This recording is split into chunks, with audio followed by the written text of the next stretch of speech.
আসসালামু আলাইকুম রহমতুল্লাহ। কেমন আছেন সবাই? আলহামদুলিল্লাহ। দেখেন, আউযু বিল্লাহি মিনাশ শাইতানির রাজীম। বিসমিল্লাহির রহমানির রহিম। রব্বি জিদনি ইলমা। ربي زدني علما ربي زدني علما اللهم انفعني بما علمتني وعلمني وزدني وعلما بسم الله الرحمن الرحيم। তাসবিহ 4 তাই না? দেখেন কালকে পড়াইছিল হুজুর। দেখেন কয় অক্ষরে ওয়াজিব গুণা? নুনে মিমে তাশদীদ কি করা ওয়াজিব? কয় অক্ষরে ওয়াজিব গুণা? পুরোটাই বলবেন, ঠিক আছে? কয় অক্ষরে ওয়াজিব গুণা?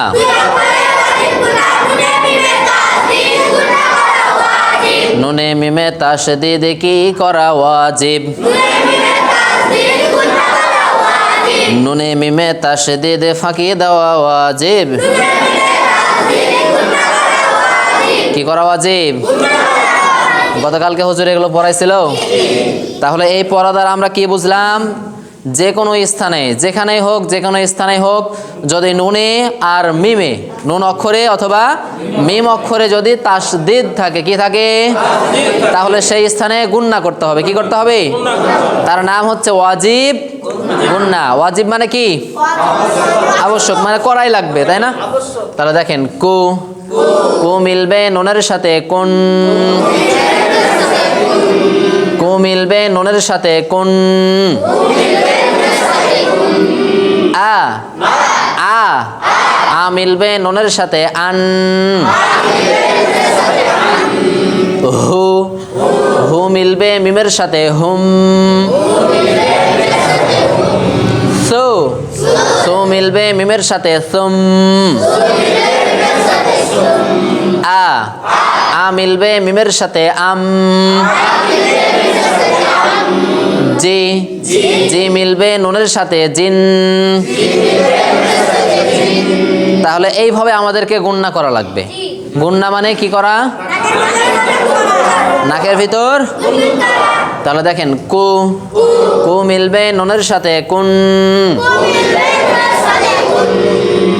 না আ আ মিলবে নুনের সাথে আন।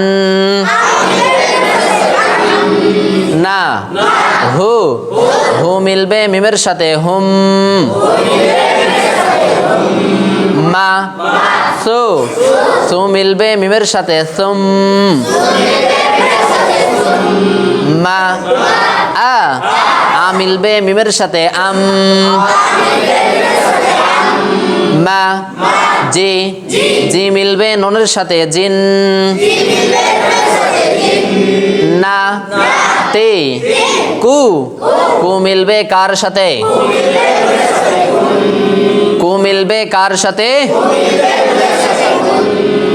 আ আ মিলবে কার সাথে?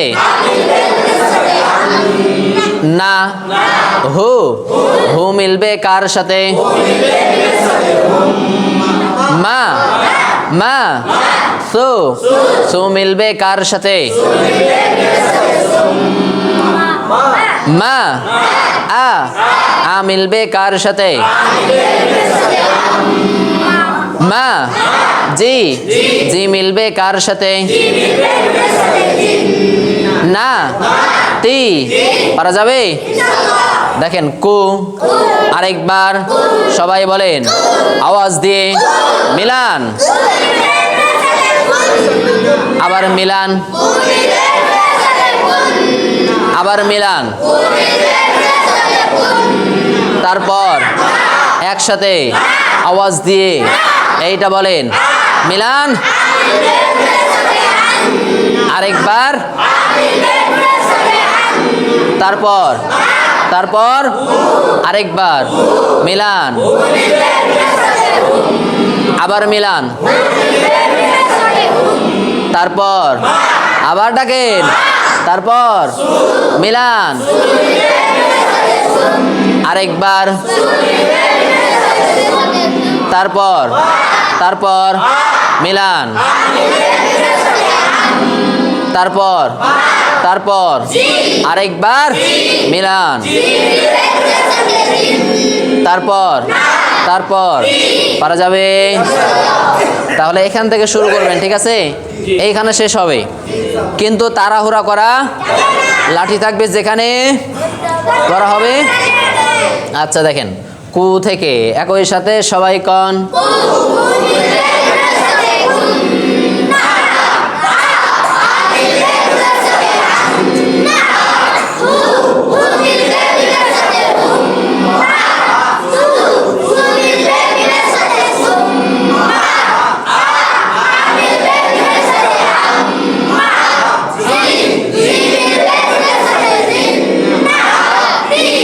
হ্যাঁ, অনেকে হারকাত একটু টান হয়ে যাচ্ছে, মা এভাবে টান হয়ে যাচ্ছে, টান দেওয়া যাবে না, মা তাড়াতাড়ি। আরেকবার দেখি তো, কু থেকে একই সাথে আবার কন,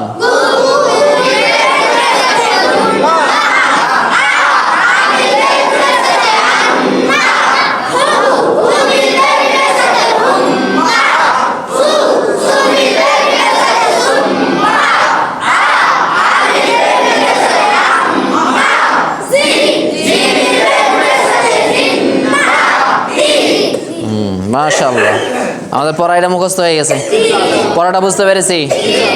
তাহলে এইভাবে যেখানেই নুনে আর মিমে তাসদিদ থাকবে সেখানে নাকের মধ্যে গুনগুন, বোঝা গেছে? দেখেন তাসবিদ নাম্বার 2 কত? এটাও ছিল। পড়ার নাম কি? পড়ার নাম কি? সফিরা মানে কি? কি দিয়ে পড়া? বিষ দিয়ে পড়া। হ্যাঁ, তাহলে দেখেন 3 অক্ষরে সফিরা, সিন সদ জা, সিন সদ জা। কয় অক্ষরে সফিরা?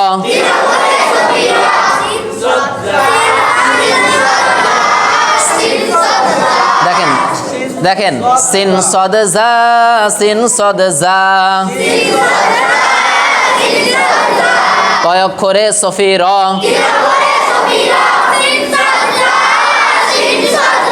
কয় অক্ষরে সফিরা?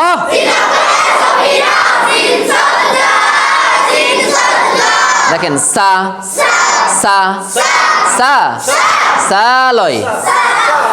দেখেন সা, সা, আরেকবার সিস দিয়ে সা, সা, সা, সা, মোটা করে সা, সা, জিহ্বার গোড়া তালুর সাথে সা। আরেকবার সবাই বলেন সা, জা, জা, সা, জি, দা, স, মা। আবার ডাকেন, আবার ডাকেন, মা। তারপর দু, মিলান, আবার মিলান, না, জা, লা। পারা যাবে না? একেবারে সহজ। আমি আরেকবার বলে দিচ্ছি, তারপর একসাথে বলা লাগবে। দেখেন সা, স, জা, সা, জি, দা, স, মা।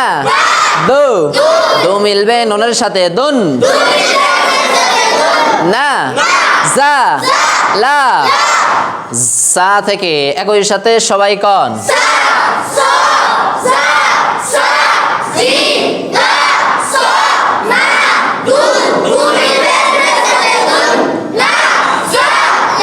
সা থেকে একই সাথে আবার কন,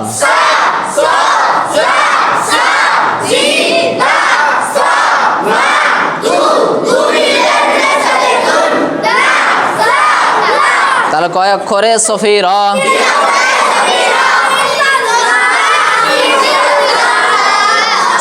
সিন সদ জা, সিন সদ জা।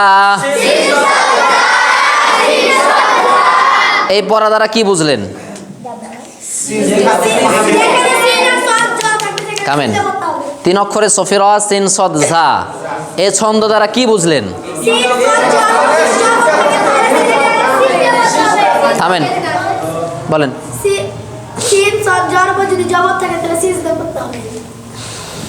বলেন।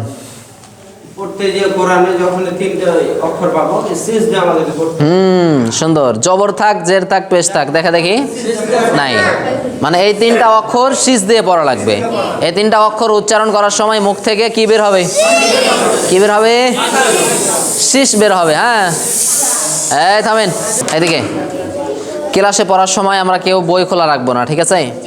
সব সময় আমাদের চোখ থাকবে চাটে, কান থাকবে হুজুরের মুখের দিকে, নাকি? হ্যাঁ, দেখেন। তাহলে আজকে আমরা পড়বো 3 নাম্বার তাজবিদ। কয় নাম্বার? 3 নাম্বার তাজবিদ। এই 3 নাম্বার তাজবিদ, এ পড়ার নাম হচ্ছে কলকলা। পড়ার নাম কি? কলকলা। কলকলা মানে ধাক্কা দিয়ে পড়া, বা কলকলা মানে প্রতিধ্বনি সৃষ্টি করা। কলকলা মানে ধাক্কা দিয়ে পড়া, কলকলা মানে প্রতিধ্বনি সৃষ্টি করা। তাহলে 3 নাম্বার পড়ার নাম কি? 3 নাম্বার পড়ার নাম কলকলা। মানে কি? কি দিয়ে পড়া? ধাক্কা দিয়ে পড়া বা প্রতিধ্বনি সৃষ্টি করা। এখন কখন ধাক্কা দেব, নাকি সব জায়গায় কি ধাক্কা দেওয়া যাবে? সব জায়গায় ধাক্কা দেওয়া যাবে না। হ্যাঁ, এই ধাক্কা বা এই কলকলা পড়াটা হবে 5টা অক্ষরের মাধ্যমে। কয়টা অক্ষর? কয়টা অক্ষর? এই জন্য বলা হয় 5 অক্ষরে কলকলা, ঠিক আছে? তাহলে দেখেন, 5 অক্ষরে কলকলা, 5 অক্ষরে কলকলা। কয় অক্ষরে কলকলা? কয় অক্ষরে কলকলা? কয় অক্ষরে কলকলা?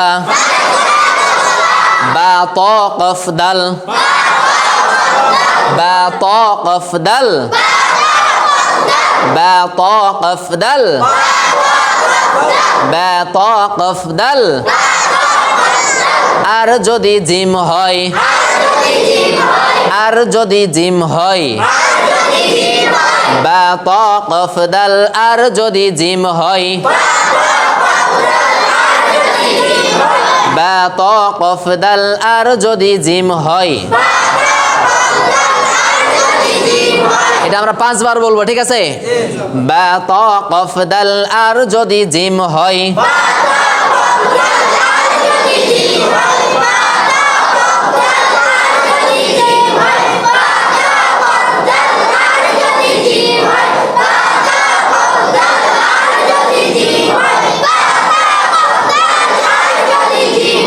বা ত কফ দাল। আর যদি কি হয়, বা ত কফ দাল। আর যদি ডিম হয়, এই 5 অক্ষরে সাকিন থাকলে কলকলা করতে হয়। কয় অক্ষর? 5 অক্ষর না? তাহলে 5 অক্ষরে সাকিন থাকলে কলকলা করতে হয়। বা ত কফ দাল। আর যদি জিম হয়, 5 অক্ষরে সাকিন থাকলে কলকলা করতে হয়।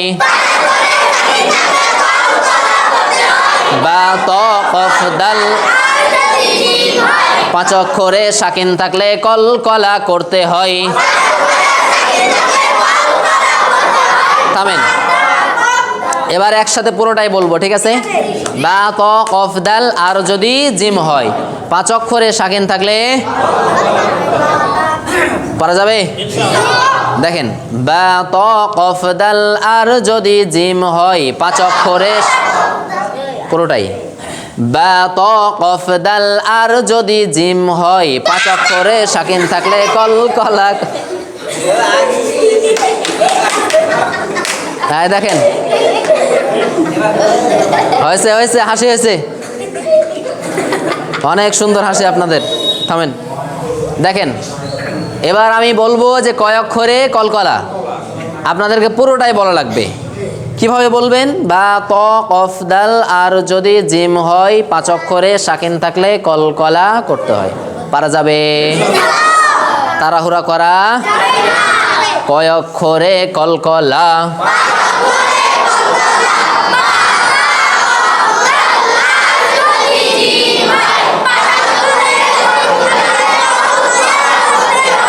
পাঁচ অক্ষরে সাকিন থাকলে কোন কলা করতে হয়? কয় অক্ষরে কলকলা?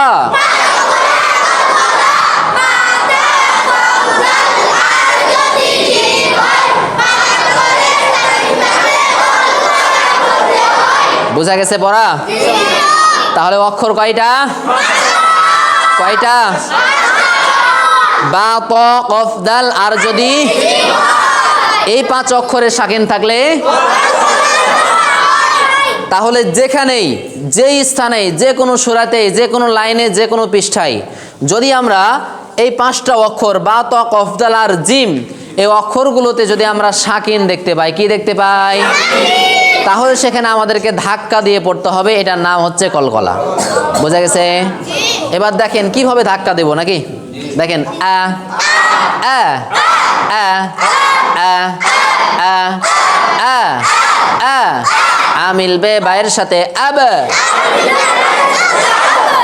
আব, প্রতিধ্বনি হবে,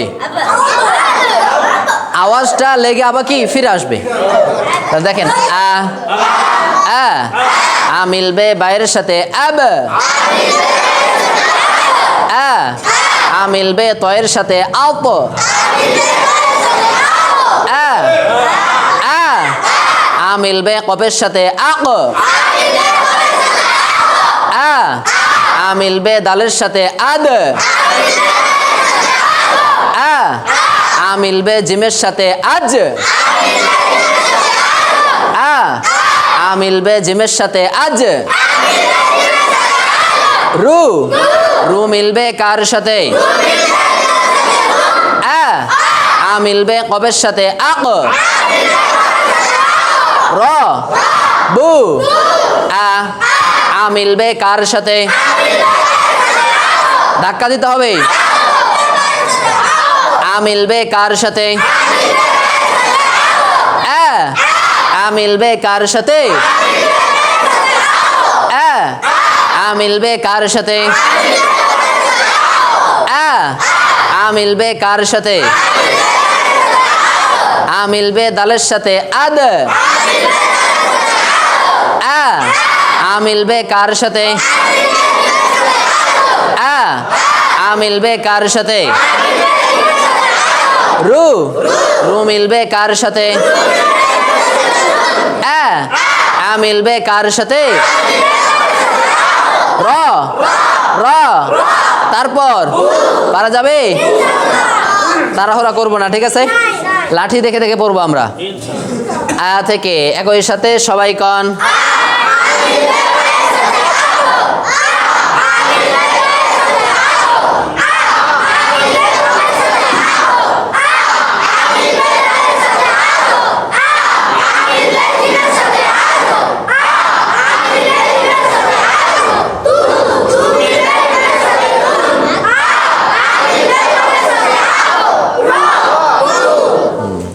আমরা কলকলাগুলো একটু উচ্চারণ করি। দেখেন আব আব আব আত আত আত আক আক আক, আরেকবার আক আদ আদ, আরেকবার আজ আজ আজ, রুন আক র বু। বুঝা গেছে? তাহলে এইভাবে যে কোনো স্থানে যদি আমরা এই 5টা অক্ষরে সাকিন দেখতে পাই, তাহলে সেই স্থানগুলোতে আমাদেরকে এইভাবে ধাক্কা দিয়ে পড়া লাগবে। বুঝা গেছে? বুঝতে পেরেছেন? আচ্ছা, এই হচ্ছে কলকলা। গতকালকে এই 2টা পড়াইছিল, তাই না? আজকে আমরা বললাম কলকলা। কয় নাম্বার তাজবিদ হলো? 4 নাম্বার। দেখতে পাচ্ছেন সবাই? দেখতে পাচ্ছেন? 4 নাম্বার। দেখেন এই 4 নাম্বার পড়াটা একেবারে সহজ। একেবারে কি? একবারে সহজ। কেমন সহজ এই পড়াটা হচ্ছে। আমরা আরবি যে 29টি অক্ষর আছে, কয়টা অক্ষর? এই 29টি অক্ষরের মধ্যে কিছু অক্ষর আছে সেগুলো মোটা হয়। সেগুলো কি হয়? মোটা হয়। আরবি অক্ষর মোট 10টা অক্ষর হচ্ছে মোটা হয়। কয়টা? 10টা। তার মধ্যে 7টা অক্ষর সব সময় মোটা হয়। 7টা অক্ষর সব সময় মোটা হয়, কোনো জায়গায় ওই পাতলা হবে না। বোঝা গেছে? আর ওই 7টা অক্ষরের নাম হচ্ছে ইস্তিলা। ওই 7টা অক্ষরের নাম কি? তার মানে বোঝা যাচ্ছে যে আমাদের 4 নাম্বার তাজবিদের নাম হচ্ছে ইস্তিলা। 4 নাম্বার পরের নাম কি? ইস্তিলা মানে হচ্ছে মোটা করা। ইস্তিলা মানে কি? মোটা করে পড়া। দেখেন 7 অক্ষরে ইস্তিলা। কয় অক্ষরে ইস্তিলা? صاد ضاد طازة صاد ضاد طازة صاد ضاد طازة 5 বার বলবেন। صاد ضاد طازة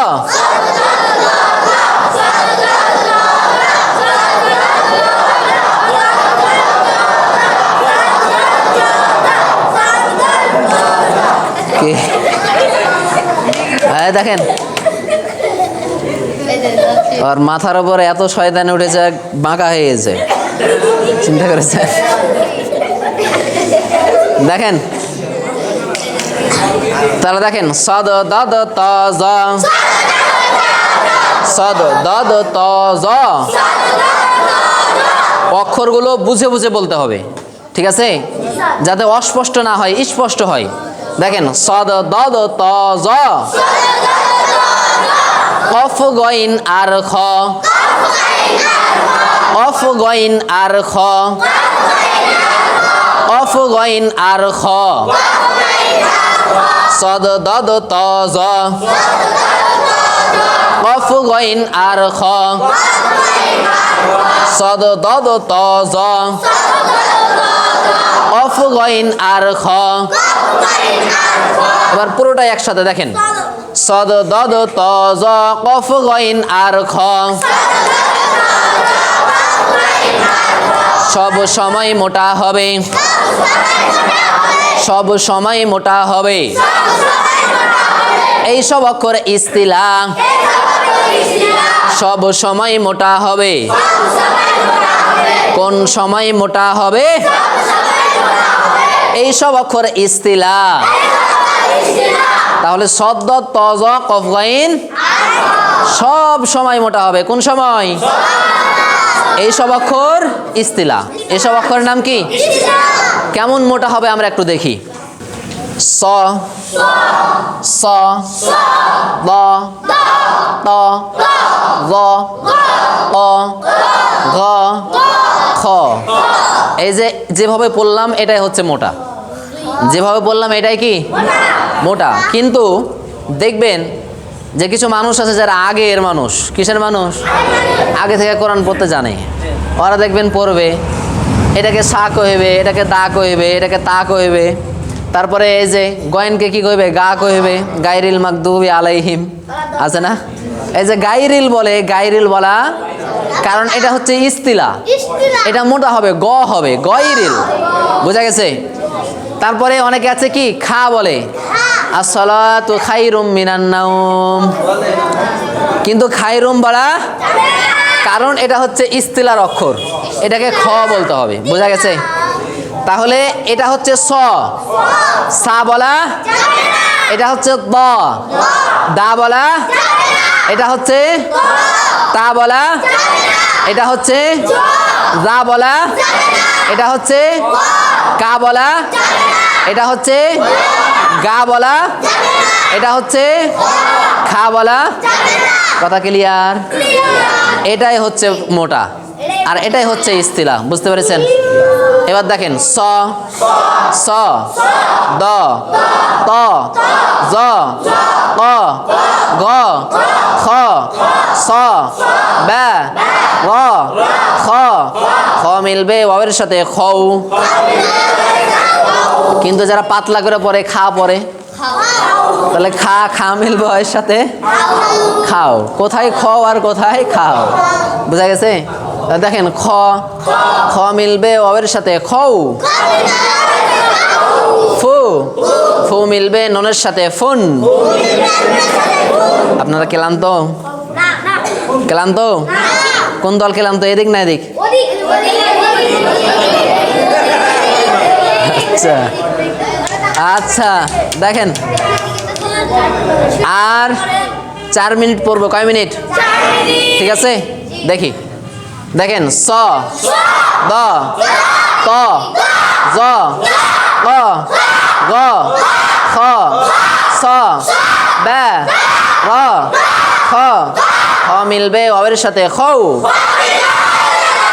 ফু ফু মিলবে নুনের সাথে ফুন। স আরেকবার, তারপর তারপর আরেকবার, এইটা বলেন, এইটা আরেকবার, এইটা বলেন, এইটা এটা আরেকবার, এটা এটা এটা এটা এটা মিলান, আবার মিলান, তারপর মিলান। পারা যাবে? এত চিল্লানিতে তাও ঘুম আসছে যে। দেখেন দেখেন দেখেন দেখেন, একসাথে আমরা 2 বার পড়বো, ঠিক আছে? যদি ভালো মতো হয় ছুটি দিয়ে দেবো ইনশাল্লাহ। দেখেন, তবে তাড়াহুড়া করা যাবে না, ঠিক আছে? আর অনেকেই দেখছি মানে জোরে আওয়াজ দিতে গিয়ে টান দিয়ে দিচ্ছেন। স দ তে টান দেওয়া যাবে? যাবে না। স দ ত জ অ গ খ স দ চলবে না, বোঝা গেছে? এবার দেখেন, এদিকে খেয়াল করেন। আমি বলবো স থেকে একই সাথে সবাই কন। যখন লাঠি দিব তখন উচ্চারণ করবেন, ঠিক আছে? স থেকে একই সাথে সবাই কন।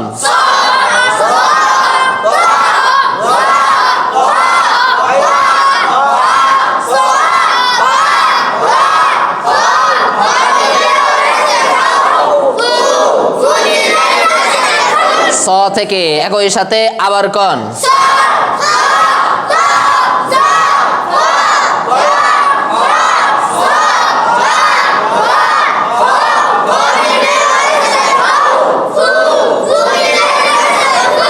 আলহামদুলিল্লাহ। তাহলে আমাদের তাজবিদ কয়টা হলো? কয়টা হলো? 4টা, তাই না? আগামীকালকে এই 4টা তাজবিদ পরীক্ষা আপনাদের। আমার যাকে ইচ্ছা তাকে ধরবো, দাঁড় করিয়ে বলবো 4টা তাজবিদ বলেন, না দেখে। বোঝা গেছে? এই জন্য বাড়িতে পড়া লাগবে। আগামীকালকে আমরা পড়বো তাজবিদ নাম্বার 5। কয় নাম্বার? 5 নাম্বার তাজবিদ। এই পড়ার নাম হচ্ছে মাদ্দে আসলি। মাদ মানে হচ্ছে টানা, লম্বা করা, বৃদ্ধি করা বা টেনে পড়া। আসলি মানে হচ্ছে মূল বা আসল, বা এটাকে আসল মাদ বলতে পারেন। এটা কি আসল মাদ? কেন আসল মাদ? এরপরে যতগুলো মাদ আছে, 3 আলিফ, 3 আলিফের যতগুলো আছে, 4 আলিফের যতগুলো আছে, সবগুলোই এইটার উপর নির্ভরশীল। কোনটার উপর? এইটার উপর। 1 আলিফের পরে তখন 3 আলিফ 4 আলিফ হবে। এই 1 আলিফ মাদ যদি আপনি ভালো মতো বুঝতে না পারেন, মাদ্দে আসলি যদি ভালো মতো চিনতে না পারেন, 3 আলিফও পারবেন না, 4 আলিফও। এই জন্য এই মাদ্দে আসলিটা আমাদেরকে ভালো মতো বুঝতে হবে। বোঝা গেছে?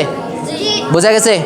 আগামীকালকে ইনশাআল্লাহ আমরা 5 নাম্বার তাজবিদ পড়ব। বোঝা গেছে? আচ্ছা, তাহলে পড়া থাকলো কি?